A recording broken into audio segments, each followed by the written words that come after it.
Dan mengenai perkembangan penamaan calon Barisan Nasional bagi pilihan raya kecil Dun Kajang pada 23 Mac depan, wartawan Khairul Syafizan Johari kini berada di Kajang bersama dengan calon BN Datin Chew Mei Fan. Kita terus bersama dengan Khairul. Khairul, mungkin Khairul boleh kongsikan sedikit bagaimana suasana terutamanya selepas pengumuman Datin Chew Mei Fan dinamakan sebagai calon, dan kita juga ingin tahu bagaimana reaksi akar umbi setakat ini berkenaan dengan pemilihan Datin Chew sebagai calon untuk PRK Dun Kajang nanti.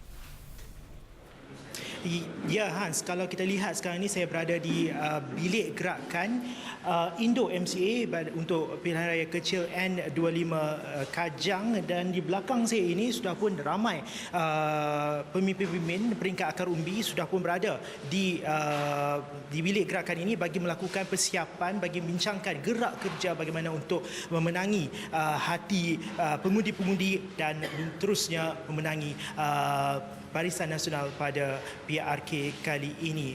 Dan rata-rata pemimpin orang kata akar umbi di sini tentunya mereka berasa agak orang kata nervous ataupun agak kata persiapan itu harus dilakukan dengan lebih kuat, kerana kita tahu PRK kali ini memberi satu saingan yang cukup hebat untuk Barisan Nasional. Dua faktor utama. Pertama ialah kita sedar bahawa pada PRU yang lalu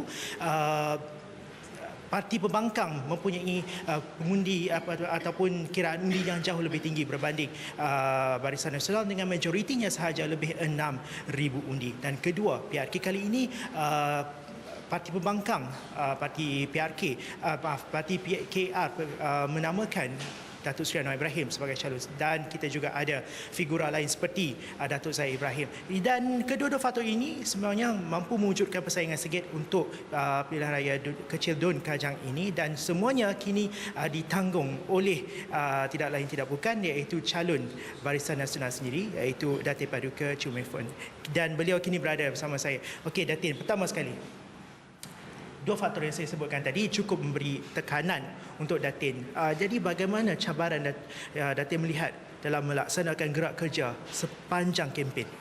Okey, saya sedar pilihan raya kecil ini adalah satu cabaran yang amat besar kepada saya, tetapi oleh kerana untuk mempertahankan satu prinsip demokrasi, saya rasa terpanggil saya mesti bertanding, dan saya ada tanggungjawab untuk mempertahankan prinsip demokrasi ini.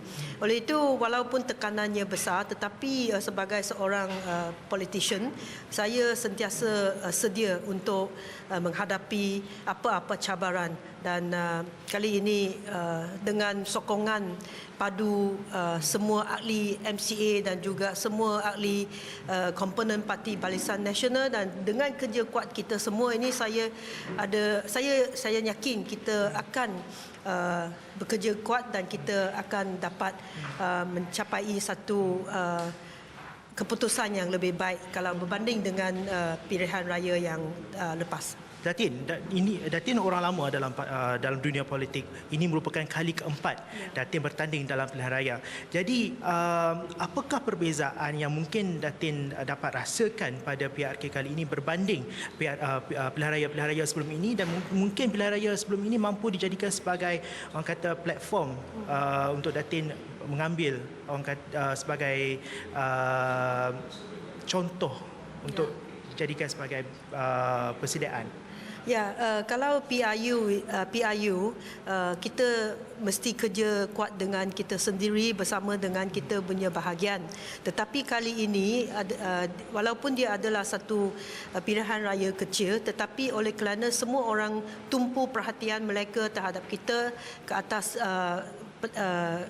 pilihan raya ini, oleh itu semua jentera MCA, jentera Barisan Nasional semua datang bersama-sama kita bekerja.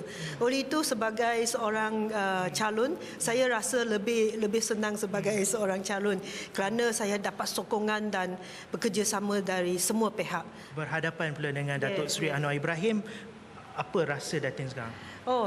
Saya rasa ini adalah satu cabaran, tetapi saya sudah sedia dan saya akan berdepan dengan beliau. Dan saya akan dan kita semua akan bertanding dan kita semua akan bekerja keras supaya kita put up a good fight yang satu saingan yang hebat. Ya. Dan janji Datin kepada penduduk di Kajang. Datin sebelum ini pernah jadi ahli parlimen PJU, Petaling Jaya Utama, dan kemudiannya itu di peringkat yang lebih urban, ya, dan di sini pula suburban. Jadi bagaimana Datin melihat apa yang boleh Datin janjikan kepada penduduk dan juga pengundi di Kajang? Memang dua kawasan adalah sikit berbezaan kerana PJ Utara adalah satu tempat yang lebih urban atau lebih bandar di bandaraya PJ. Di Kajang ini dia mungkin lebih tidak begitu maju, tetapi untuk saya tak kira saya berkhidmat sebagai ahli parlimen atau adun, apa yang kita mesti menunjukkan adalah kita pasti akan berkhidmat dengan ikhlas. Dan bila saya berkhidmat di PJ Utara, saya selalu memastikan saya senang dihubungi, senang didekati, dan bila-bila masa pengundi-pengundi mereka panggil atau ada apa rayuan, saya tetap akan beri khidmat kepada mereka dengan diri sendiri dan bukannya melalui setiausaha dan membantu saya. Oleh itu saya rasa ini adalah kekuatan saya, kerana saya memang seorang akan selalu turun padang. Dan akhir sekali Datin, kalau Datin lihat ya, kedudukan di sini, tempat Kajang ni sebenarnya tempat yang orang kata membangun dengan begitu pesatnya. Jadi bagaimana orang kata peranan yang akan dibawakan oleh adun di tempat ini? Okey, saya rasa kalau sebagai seorang adun, saya ada peranan untuk menyuarakan apa-apa masalah di setempat ini, dan juga saya ada tanggungjawab untuk memberi tahu kepada kerajaan negeri apakah kemajuan yang perlu.